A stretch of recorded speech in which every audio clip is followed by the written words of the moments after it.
March 13th, 2022, in the Hidalgo neighborhood in Nuevo Laredo, Mexico, on the border with Texas.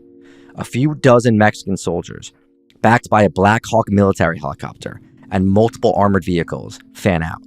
Half a dozen agencies in Mexico are involved in this operation, and they've received intel that the cartel boss they're looking for is there. His name is Juan Gerardo Treviño Chavez, otherwise known as El Huevo, the Egg. He's been the boss of the Northeast Cartel, otherwise known as the CDN or Cartel del Noreste, for 6 years. They've become one of the most violent and brutal cartels in all of Mexico, eclipsing even their predecessors, the feared and notorious psychos known as Los Zetas, the Mexican Special Forces soldiers turned cartel sicarios. The CDN formed around 2015, when the Zetas cartel fractured into multiple factions. Leading the way was the members of the Treviño Morales family and their loyal followers, who had clashed with the faction known as the Old School Zetas. The CDN, though, has continued the acid-dissolving and blood-soaked corpse legacy of the Zetas like none other. They've also followed the path of the Zetas when it comes to the emergence of cartel enforcement wings that function more like paramilitary organizations than gangbangers. For the CDN, their shock troops are known as El Tropa del Infierno, the Hell Troop, or the Troop from Hell. Juan Alberto Cedillo, a Mexican crime writer and security analyst, calls them the most bloodthirsty group of sicarios, or hitmen, in all of the Mexican criminal gangs. Back to Nuevo Laredo, now in the early morning hours of Monday, March 14th. When news spreads of their boss being grabbed, the Hell Troop wastes no time.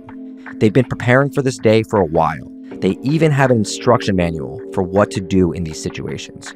In short, it's violence against anyone and everyone. They start attacking everywhere in Nuevo Laredo, looking to paralyze the city. They attack military barracks and police and create blockades of burning vehicles. It's not a cartel attack as much as it is an insurgency. They even send gunmen to attack the U.S. consulate building in the city. The consulate issues a statement that morning at 8 a.m., quote, "Due to the reports of gunfire overnight near the U.S. consulate and its locations throughout Nuevo Laredo, U.S. government employees have been advised to continue to shelter in place. U.S. citizens should avoid the areas or continue to shelter in place." The consulate is going to remain closed for more than a month afterward. Meanwhile, gunfire echoes throughout the city, so much so that it's heard across the border in Laredo, Texas. 700 members of the Mexican military and 4 additional helicopters are rushed into the city to calm things down. There's a reported 30 clashes with the Mexican army. The Mexican authorities waste no time getting El Huevo out of the city. He's transported by helicopter 100 miles away under escort from the National Guard and the Air Force before being moved to Mexico City. And within 24 hours of that, he's deported to the U.S. as he's actually an American citizen. In the aftermath, the CDN keeps trucking along, maintaining control over one of, if not the most valuable smuggling route into the U.S., moving fentanyl, coke, and people north, and guns and weapons south. Writes Owen Grillo's Crash Out Media of the CDN, quote, "It's a significant force at a regional level and makes incursions into other battlegrounds across Mexico. In a sense, it represents key aspects of what cartels have morphed into: paramilitary organized crime networks with a range of rackets, fierce control of a local fiefdom, but sprawling tentacles that stretch out and cross the border." This is the story of the Northeast Cartel, and this is the Underworld Podcast.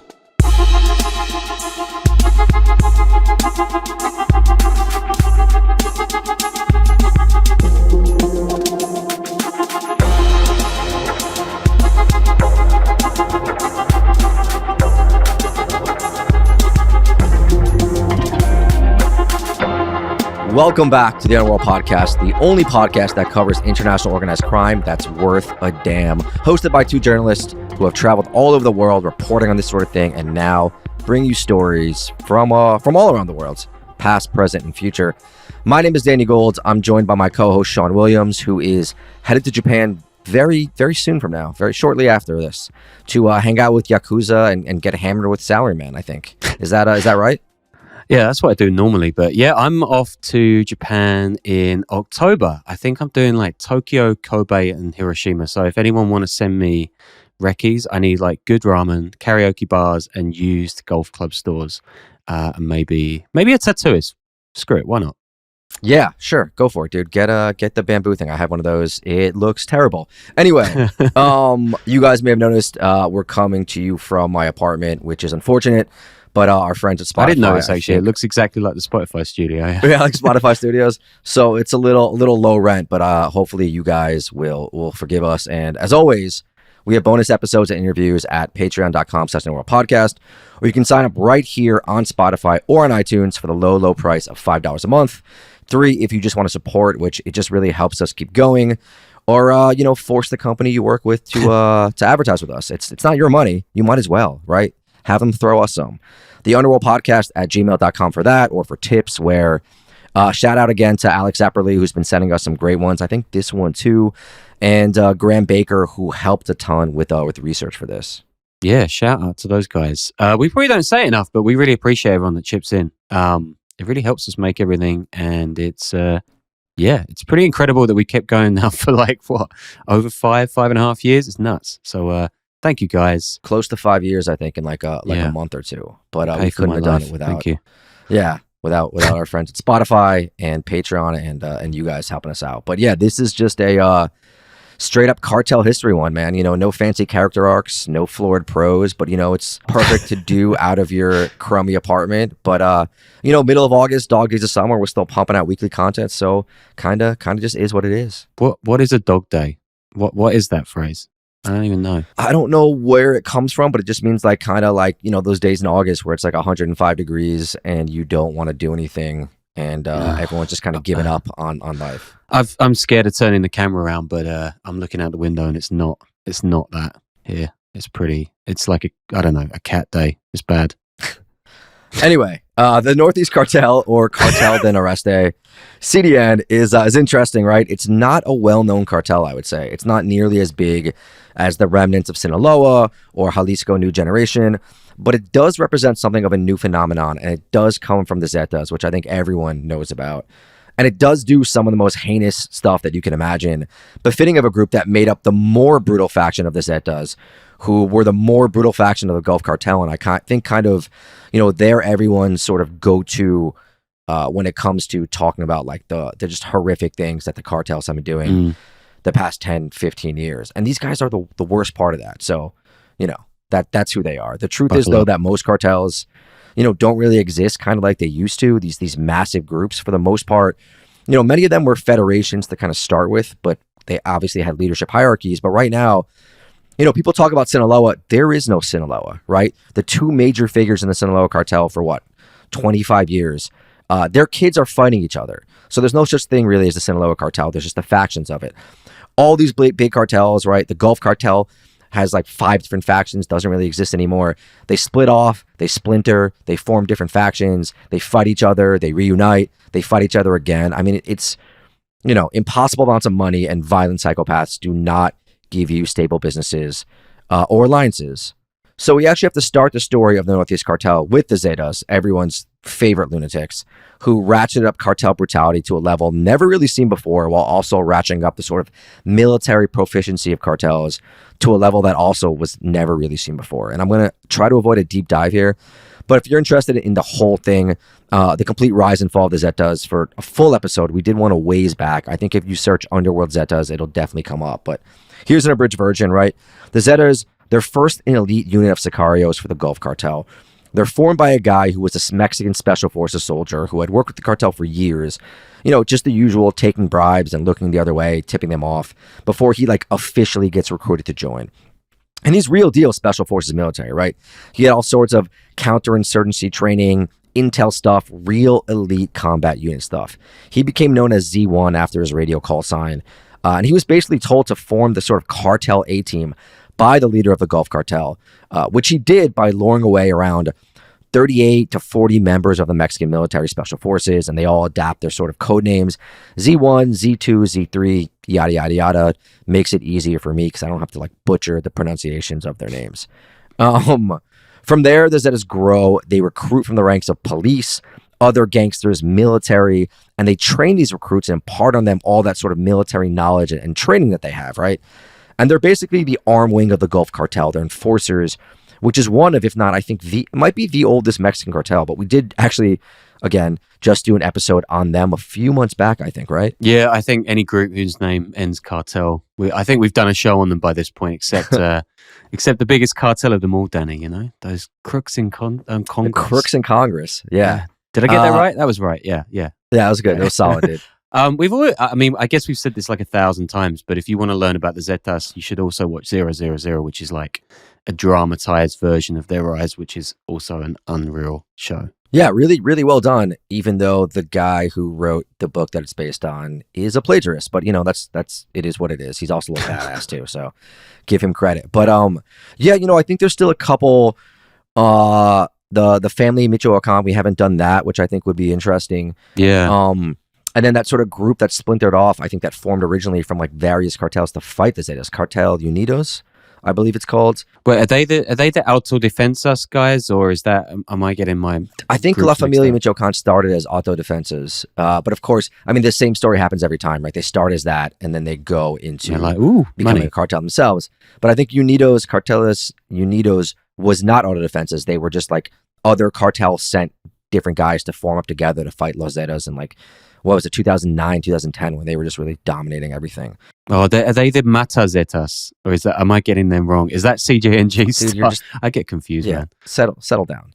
But the people who don't get confused, I think, and we use for a lot of the sources for these episodes are people like the guys at Inside Crime, Border Beat, Info Bay, whatever that one's called. Yeah, they're great, even though the name sounds weird to people. And then people like Owen Grillo, who has Crash Out Media, who are fantastic and you should subscribe to. Louis Chaparro. I mean, me and Sean talk about this too. Like, we're not experts in cartel stuff. We just kind of like can put stuff together well. These guys deal with the nitty gritty every day. They know who's taking control of which plaza, what's happening here, all the leaders. They're the people, if you want that day-to-day info, you really want to follow. Yeah, but watch out, well, because I'm coming to Latin America next year, so we'll have some fun then. The Zetas become notorious pretty quickly, right? With the military training, they're more like a paramilitary organization than a group of gangbangers, right? They're not holding a gun sideways or doing sloppy drive-bys. They will run a full-fledged op like no one really had before in the Mexico cartel landscape. They were willing to go to war and engage in shootouts with Mexican soldiers and police and all that instead of just kind of running. I mean, we are talking pitched battles, not quick hits or anything like that, and they really kind of changed the game. And they also bring with them just a penchant for absurd brutality. I mean, look, cartels were always violent, but the heads getting cut off, bodies from overpasses, vats of acid, torture, they really bring it to a new level. Like, that's part of their legacy. Z1, the founder, he gets killed in a shootout. Z3 soon takes over, and he's going to stay on the top for the better part of a decade. And the Zetas just go full on, right? They set up training camps for 15-year-olds to turn them into, you know, psycho killers, kishkushe, all that.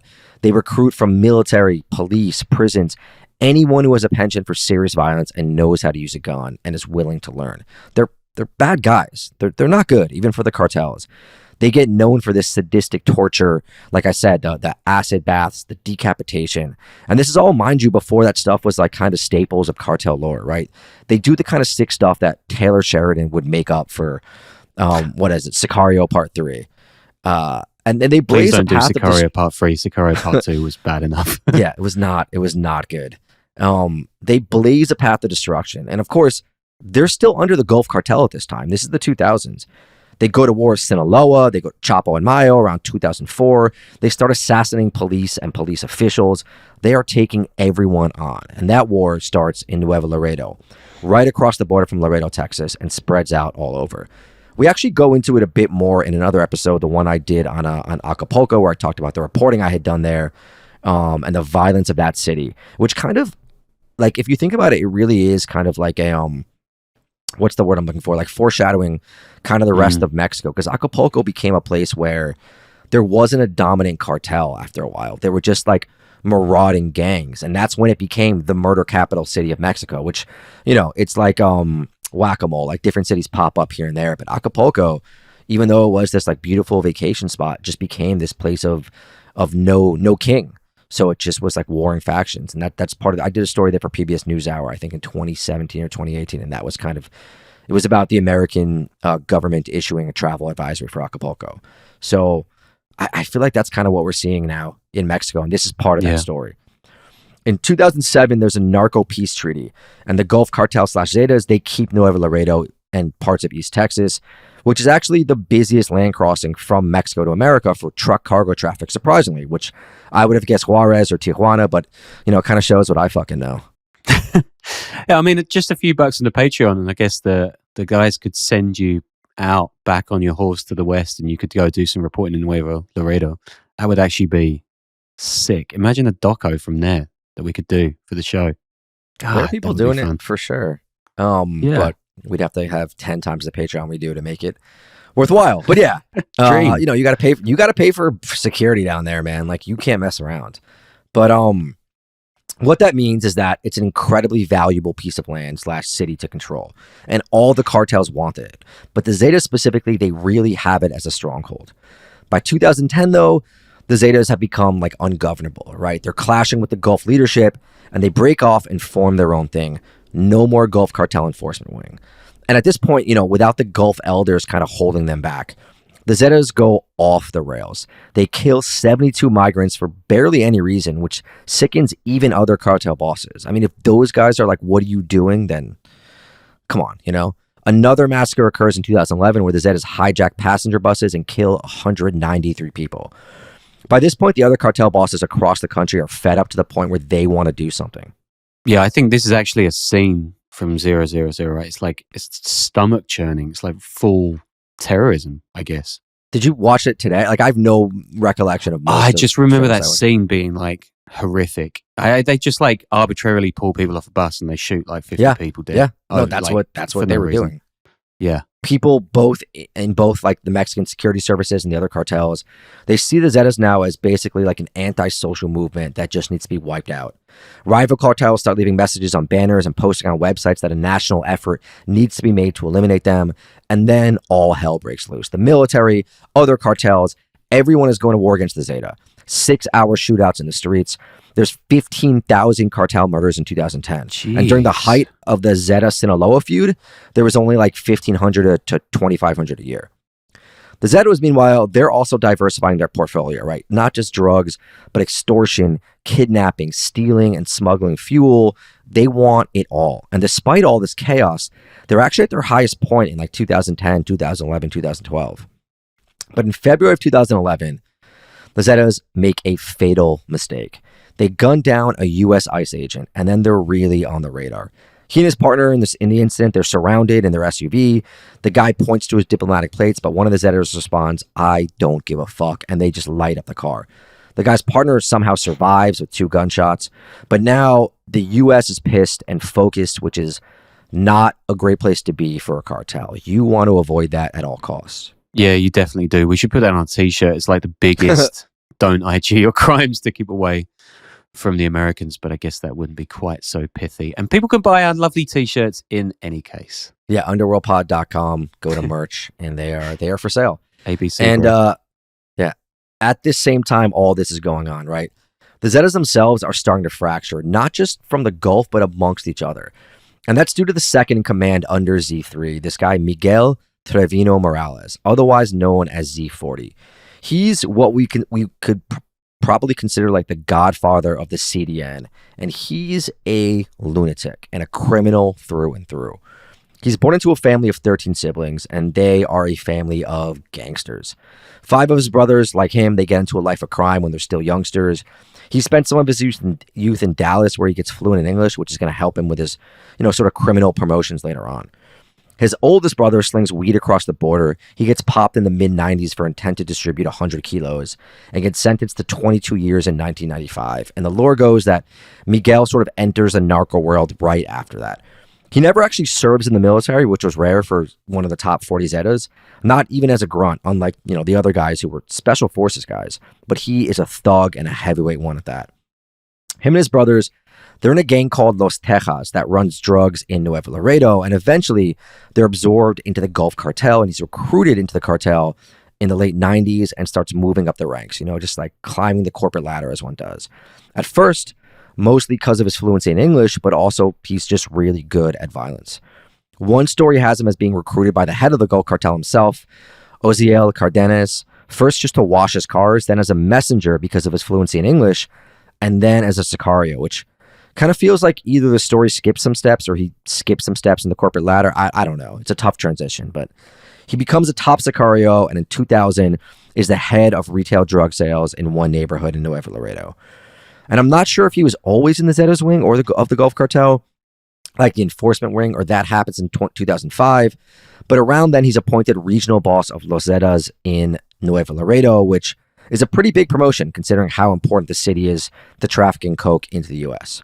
He's got close to 200 operatives working beneath him at this point, and it's right around the time the war with the Sinaloa kicks off. And he has a lot of success fighting them off there. He rises up the ranks to the state boss of Veracruz.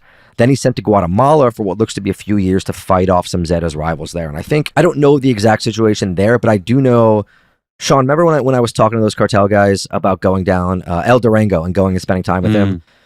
He was, it's a known thing that the Zetas recruited like Guatemalan special forces guys who became mercenaries. And so I don't know if it had to do with a battle with them or just for control of like some sort of land crossing. No, they have been hiring them. That's been a thing for a while. But there's that Cabiles, like that famous Guatemalan special forces unit. Yeah, they're the ones that did some pretty bad stuff, right, in the Civil War. Yeah, they're not nice guys at all. No. But they've been recruited as mercenaries for a long time. So I'm not sure if him going down there was related to that or whether it was a territorial dispute over land crossing routes. And also, like, is this a case of him being really good at his job, or is it just staying alive, or is it one and the same when you're in the cartel world? Yeah, probably. I don't know. Soon enough, Z3, who was in charge at that point, is so impressed, he names him the national commander, which is kind of a big deal, especially considering he does not have, like, real military command experience like a lot of the other leaders. What he does have, though, is experience being just absolutely deranged. His go-to torture method is when his victims would be dumped into oil barrels, doused with gasoline or diesel fuel, and burned alive. And remember those two massacres I just mentioned, the 72 people and another one of 193? It's thought that him, Z40, was the guiding force behind that. He's also big on dismembering bodies, quote-unquote stewing them, cutting out victims' hearts, and allegedly eating them. I think we got onto some of this kind of stuff as well when I did an episode on the disappeared people of Tijuana, like last year, I think it was. There's a fully paid job for so-called pozoleros now. It's like the stew makers, right? Who dissolve bodies in like lime and acid baths and stuff and hide them in sort of like quarries and shit. It's pretty, it's pretty lovely stuff. Yeah, not fun. And look, a lot of the times, like, you research or report on these sort of figures, you hear exaggerated stuff about how deviant they are, how they're psychopaths. You see that in war too, right? But sometimes it's actually true. Like, people do this stuff, and this is likely one of those cases. By 2012, there's a whole bunch of articles coming out saying Z40 has actually usurped Z3 and is now running the Zetas, saying for years he had been transferring assets and just getting way more loyalty than Z3 because Z3 was on the run. He was allegedly in Costa Rica and Germany just hiding out. Here's how a 2013 piece from the Daily Beast about how Z40 operates and set things up went. Quote, he was angry. He looked for that in recruits as well. He wanted recruits who lacked opportunity, people who believed they had been screwed by society. He put a loaded gun to the hand of a recruit and then ordered the recruit to point at some random person in front of them. Treviño Morales would put his hand over the recruit's heart to measure how fast it beat as he yelled, "Chingatelo, fuck him over." If the recruit hesitated, he'd take his gun and either put a bullet to his head or offer him a job as a lookout. It all depended on his mood that day. Which, wow. You're over here whining about the office doesn't have your favorite yogurt. And that's what his office is like. Though I guess, to be fair, like, the narcos probably make a lot more money than you do. And they get to do really cool things. Yeah, they get to do cool things like drive around in up-armored F-150s and maybe take the boss's pet Jaguar for a walk. But, like, in all things in life, there are trade-offs. I keep seeing, I don't know if you're, like, on Instagram, there are all these, like, channels that just republish cartel videos, like looking for recruits, $70K a flight, and they put like narco corridos behind them, and they're just so. They're actually kind of funny. Like, they're, it's guys like on motorboats in the jungle taking like batches of like liquid coke or whatever it is, or precursors, or just like helicopters and like crummy planes going down. I don't know. It's a good genre of real. But Another thing about Z40 that he has his brothers and nephews and even a sister in the game with him, including, of course, his brother Omar, otherwise known as Z42. So he has like, a family base of higher-ups that are going to be more loyal to him than you would think than anyone else. So with Z40 seeming like a man on the come up and Z3 on the run and losing traction, what happens? Infighting, of course. That's what happens in the cartels. Honestly, it's a miracle like the inter-office politics with these savages was kept at bay for so long. But it actually kicks off in 2011 when a top-ranking Zeta is arrested and Treviño Morales / Z40 accuses members of betraying him. And a year later, he faces the same accusations. Narco banners are displayed in Zacatecas and Monterrey and Ciudad Monte on June 1st, 2012 that claim that Treviño is the new Judas.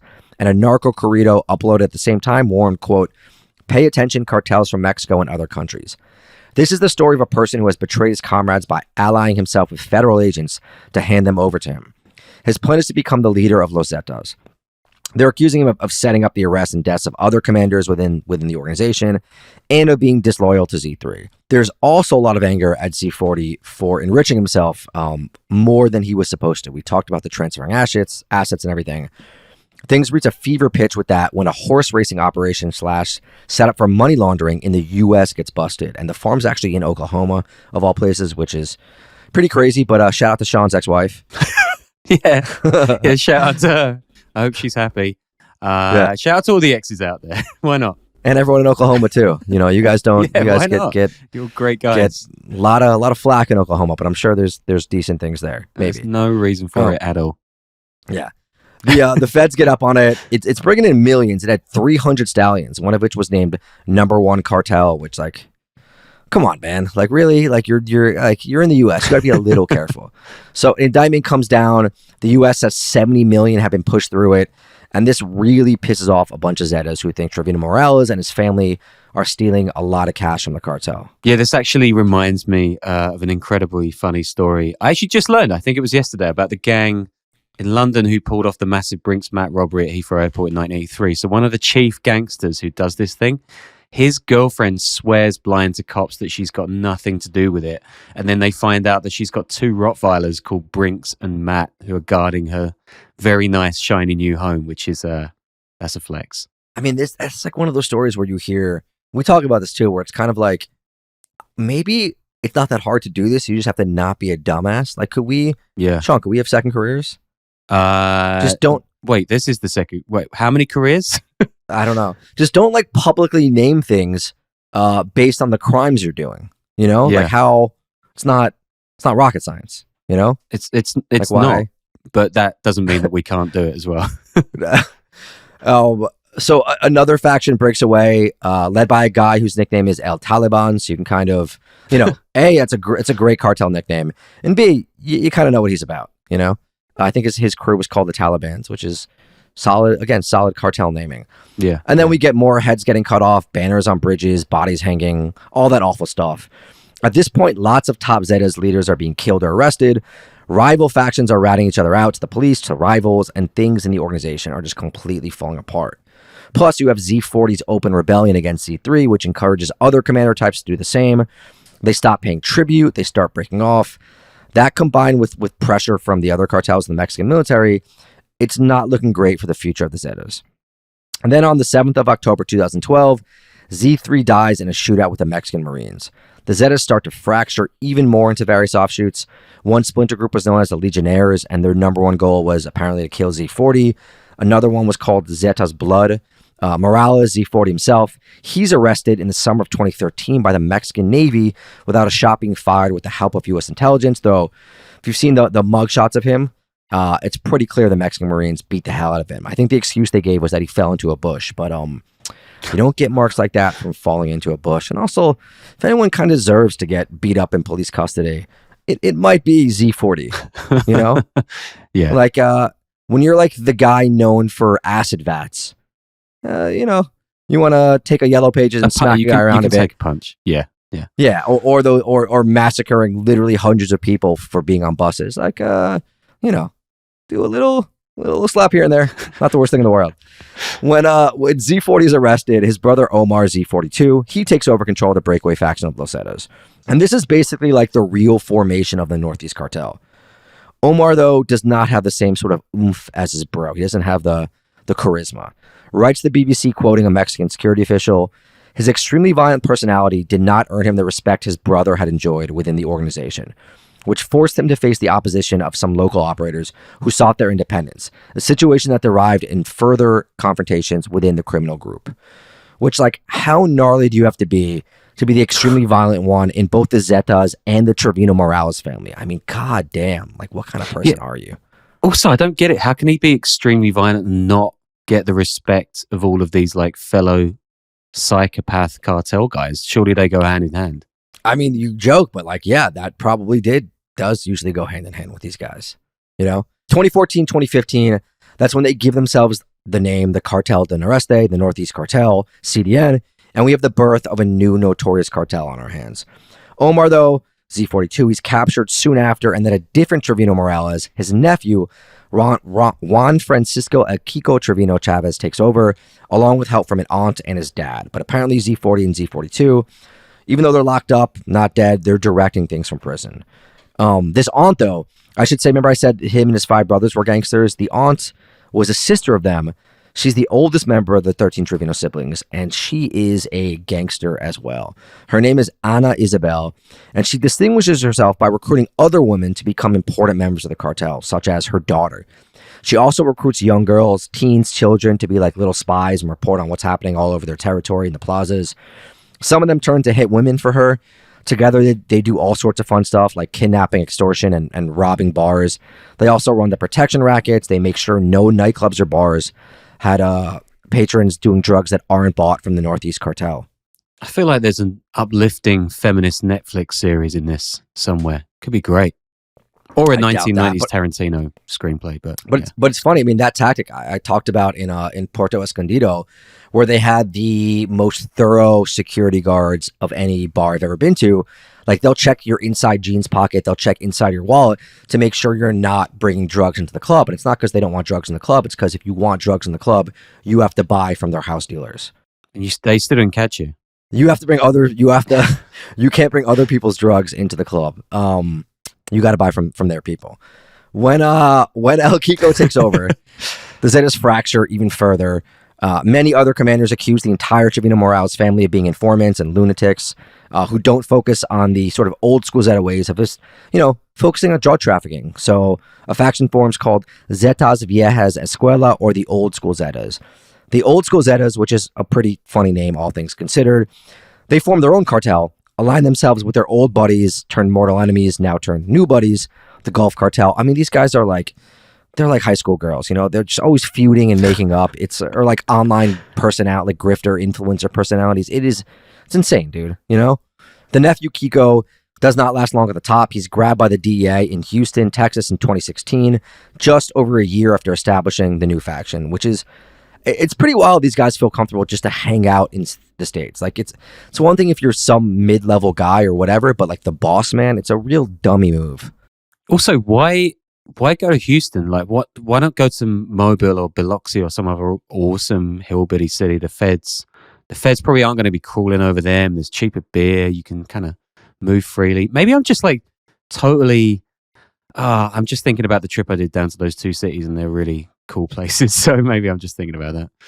People love Houston, man. It's a cool city. I don't think I've been there in a very long time. What happens in Houston? I don't know anything about candy it. Paint, Cadillacs, candy paint, syrup. Back then, syrup. I don't know about it anymore, but they have a good time down there.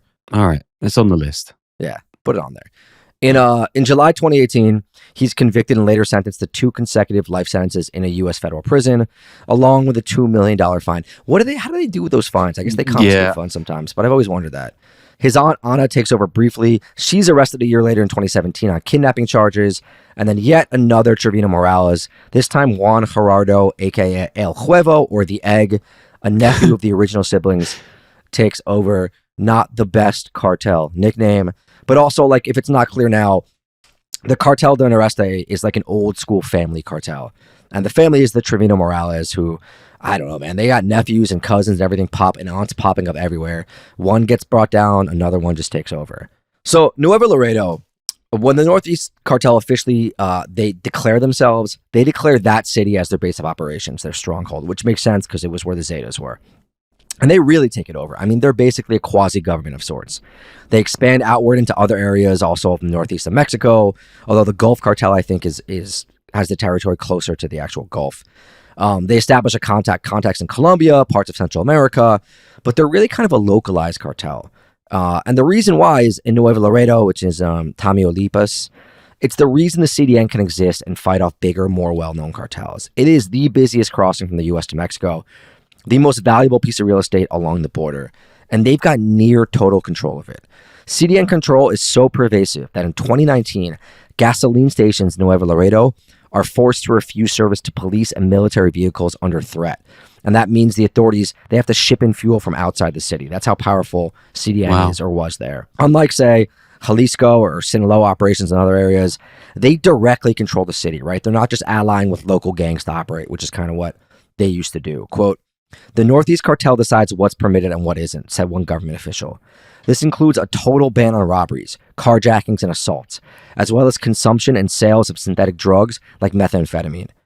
Members settle disputes as small as local neighborhood disagreements and hand down punishments. I just remember too, I made a mistake in the last episode. I think I said the boxing fight where they made that cartel deal was Sugar Ray Robinson and it was Sugar Ray Leonard, or one or the other. You said Robinson, I think. Yeah, it was Leonard. I said Sugar Ray Robinson, so that was a mistake, and a couple people called that out. So I just want to correct the record right there for that. Just came to me, dude. I remembered. Anyway, I love that people are correcting you on that. Yeah, it's important, dude, and we made a mistake. We got to own up to it. Yeah. So paramilitary quasi government, they have that ban on doing synthetic drugs in their territory, but they're heavily involved in moving fentanyl, and of course, meth, coke, heroin, gas smuggling, extortion, kidnapping, and human trafficking, of course. They're right there on the border. So that's a huge human trafficking area. And they advertise their services on Facebook and all that. So they're making a ton of money off that. Said Graham Baker, who helped me with the notes on this, quote, "The CDN embodies a model of dynastic, family-centric control focused on absolute territorial dominance, achieved through hyper-violence and the systematic exploitation of all criminal rackets within its domain, from international drug smuggling to local extortion. Kidnapping is a big one, ransoms, all that. The CDN, as the direct continuation of the Treviño lineage, represents the evolution of the Zetas into a brutal, all-encompassing criminal government that preys on its own territory. And to establish this dominance, the CDN develops their own special forces type unit, sort of like the Zetas were for the Gulf Cartel, called the Tropa del Infierno, or the Hell Troop, or the Troop from Hell, which emerges in 2019. They are, in all things, basically like paramilitary shock troops. They do not operate like a street gang. They've got tactical uniforms. They drive those armored vehicles, the narco-tanks, I believe they're called monstros in Spanish. They're also not tanks. And these things are not just like Hiluxes with Deutschgestern on the back, which, don't get me wrong, those are awesome. I've rode in one of those. They are great. I wish I had one on the streets of New York. But the things they have, you guys have seen the photos. If not, look them up. They're seriously like up-armored Mad Max type of things. Which is crazy. I mean, I'm surprised they don't have actual tanks at this point. Although the upkeep on tanks, they're super expensive and super hard to manage. But they could figure it out. They're smart guys. They got submarines, These guys go after the Mexican military without thinking twice. In 2019, 14 of them are killed in a shootout with Mexican soldiers when they try to spring a commander from custody. Which you probably should actually think twice about that one. I think very few Mexican soldiers, maybe one Mexican soldier got killed. So not a great ratio right there. But yeah. They're the type of force who is willing to have pitched battles, not just pray and spray, drive-bys or hits. They ambush federal police convoys, and a lot are thought to have been recruited from military and police ranks themselves, just like the original Zetas. They're also said to be fanatically loyal to the Treviño Morales family. Wait, so I know that, it's pretty clear from what you're just saying that the Mexican state's hardly nailing it when it comes down to bringing down these groups, but surely they have the firepower to go into this one city and wipe out these kind of Timu Green Berets. How is this terror group running the entire city? It's nuts. So I think they actually are making progress on the front against the cartels right now, at least by breaking things up and violently. Yeah. Or however progress can be made when someone else just pops up. But it's a common thing. These groups are not they're not out there with they're not doing Civil War type of battles like one-on-one. You know, they're blended in. They are in the fabric of the city. It's kind of like the favelas in Brazil. You know, the Brazil military is no joke, and they do raids like this all the time, and they still control all those favelas. They're like I said, they're almost like an insurgency. They blend in. It's not easy to get them out. You'd have to really go to war, and it would be extremely violent. And you know, I don't think the Mexican government's willing to do that at this moment. So it's crazy, man. I mean, it's my assumption. Nuts. You know, they are like in the fabric of the city, so it's hard to do that sort of thing. And they're not exactly all walking around in uniforms all the time, right? That's on operations.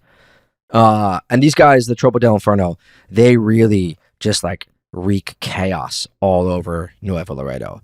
They turn the city into no-go zones at times, blackouts, disappearances, retaliatory killings are like routine. Intelligence officers have said that even military convoys are often met with ambushes when they enter CDN territory, including use of high-caliber weaponry, 50 cals, grenade launchers, ambush tactics, and coordinated assaults. They're also constantly at war with Jalisco, Gulf Cartel factions in nearby border areas like Reynoso, and with the old Los Zetas. And the Gulf Cartel, you know, it's also broken up into a bunch of different factions, but they'll reunite sometimes to get into gun battles with the CDN in the border regions. Also in October 2021, the CDN has a day-long battle with the Gulf Cartel allied with the old Los Zetas, where both sides use the up-armored narco, the quote-unquote tanks. The CDN actually loses. It's called the Battle for Dr. Koss. 10 CDN members are killed, along with 5 of their armored vehicles being destroyed. Which I don't know if there's video of that, but watching like those things go up against each other would be apocalyptic, but also fascinating. CDN, though, is also really active across the border in the U.S. There's a fascinating USA Today article from last year about a cartel murder in a small town in Texas called Zapata, on like right on the river on the Rio. A 22-year-old is gunned down with an assault rifle in his bedroom at his parents' house. Sicarios from the Tropa del Infierno are suspected. It's apparently a relatively common tactic. They come into the U.S. for the day, do their hit, and then flee back into Mexico as soon as possible. These guys literally just crossed the border, paid 2 men to drive them to this home, went inside, killed the guy, got driven back, boom, done. The Texas Rangers are called on to solve the case, but even in the best of times, it's quite hard to solve these cross-border murders and then get all the permissions necessary to make the arrests. Quote, to do it, law enforcement officials need to start the costly, drawn-out process of seeking what's known as a provisional warrant with intent to extradite. All the documents in the case need to be translated into Spanish. Authorities need to have an accurate name, passport number, and address for their suspect. Even if a Mexican judge approves the warrant, they then have to wait for police officials there, often outgunned by the cartels, to form a task force and make the arrest. At any step of the process, the entire effort can break down. During the 15 years Gomez oversaw the task force from 2002 to 2017, the group extradited just 12 suspects from Mexico. The agent in this case is actually able to work with some Mexican intel analysts, figure out the names of the sicarios, and put them on a red list. One of them is dumb enough to cross the border again in a human trafficking operation. He gets caught and he actually gets sentenced for this. Okay, so we're up to 2022, just a few years ago. El Huevo has been at the top of CDN for 6 years, which with these guys is like doing 40 years on a normal job. But the good times never last, and he's grabbed up in that operation discussed in the cold open, shipped off right away, and then deported to the U.S. almost immediately because he's a U.S. citizen. And of course, we have the CDN and the hell troops going nuts, attacking military, police, even the U.S. consulate in a show of force. Jesus. Black Hawk Abajo. Nice.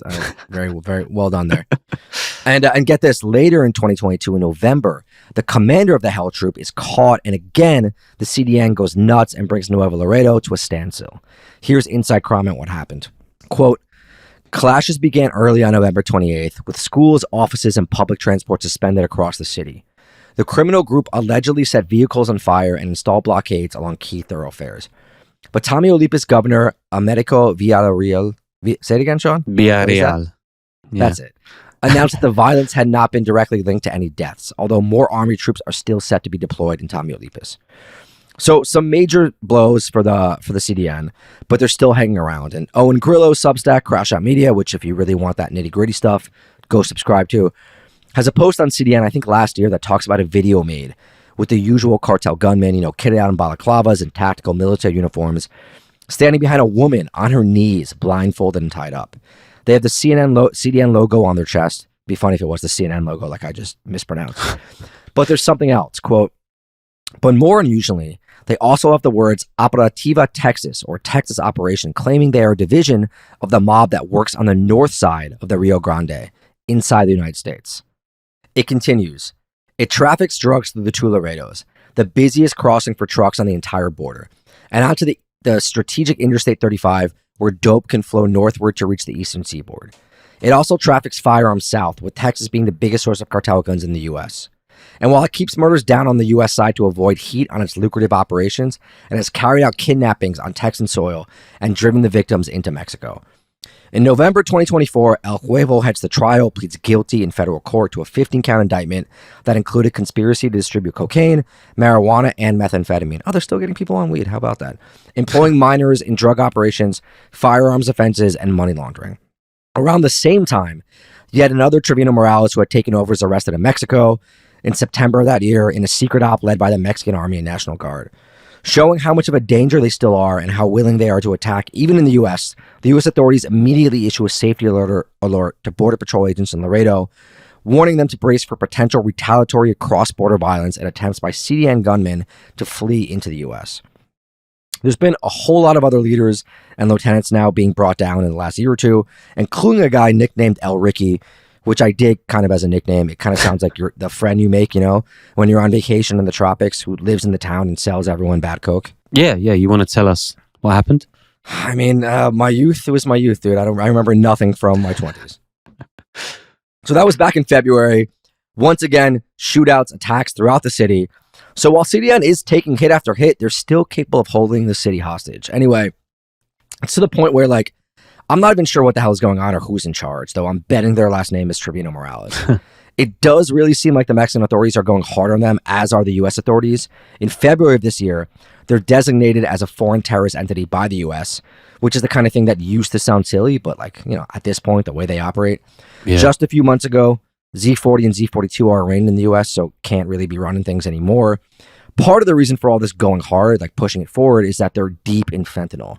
And they're working with Los Mayos, the breakaway Sinaloa faction led by El Mayo's kids.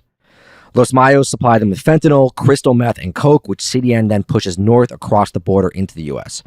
They've got routes carved out across the borderlands, and they're moving products however they can. Cars, humans, even semi-trucks. And one trick they love is hiding dope in buses run by Omnibus de Mexico. That's a passenger line supposedly shoving people between the U.S. and Mexico, but CDN uses it like, their own sort of pipeline. And they're not just local anymore, right? They've got crews Texas, Oklahoma, Georgia, even the upper Midwest. And it's not just a kind of Nuevo Laredo story, right? It's national. It's in the U.S. now. And like I said, they're big on human trafficking and extorting all the migrants crossing over. When you control this sort of major crossing point like they do, you can also charge a premium to all the other human trafficking orgs that are taking people up from Central America. In May, the U.S. just imposed sanctions on 2 other members of the cartel, one who was in charge of procuring guns and ammo, one who was second in command before being arrested in February of 2025. So where does that leave us, right? The CDN is not the biggest cartel in Mexico, but it might be the most aggressive and just a brutal offshoot of the Zetas that's still kind of thriving through their violence and trafficking with ties to bigger players like Sinaloa. U.S. cracking down harder than ever, slapping terrorism labels on their leaders and hunting down anyone tied to the network. But for now, they're still moving dope, they're still running guns, they're still fighting to control the gateway city of Nuevo Laredo. So as of now, the CDN is not going anywhere. But weirdly, with the dissolution of Sinaloa, the Gulf, the Zetas, all sort of broken down, it does kind of seem like the days of the super cartels, or just these sort of massive ones, are over. And that generally means more death and destruction, right? Which is the uplifting note that we needed to leave this one on. Yeah, the Kingpin theory, man. It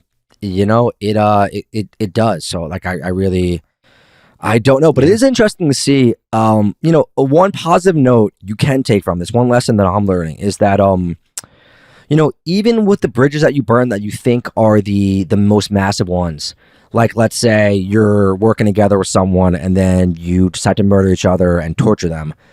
Down the road, 10 years later, you still might, some of you might still form an alliance, Your faction might break up, and then there'll be someone else you guys really want to torture and kill. And then you'll team up with your old enemies who you thought you burned a bridge with. So I guess what I'm saying is there's hope for all of us in our relationships and our work life. I was going to say, what happened to Vice, man? If you take one message, from, oh no, those grudges are still, I'm not teaming up. I still got grudges, dude. I'm ready with some acid vats. That's a little too far, but you know what I'm saying. Anyway, I'm kind of losing it here. It's August. Patreon.com/World Podcast. Sign up, hang out, advertise with us, you know. And tell me where to buy golf clubs for cheap. You know, share Instagram stories about us. I really do appreciate that. Evan Huang just posted something. Who is a cool dude. Evan, I see all those apartments going up, man. Podcast ads for luxury apartment rentals. Let's make it happen. We are more than willing. But thanks for the shout out. Everyone else, shout us out. Promote us. Yeah. That's all. Yeah. That's all for now.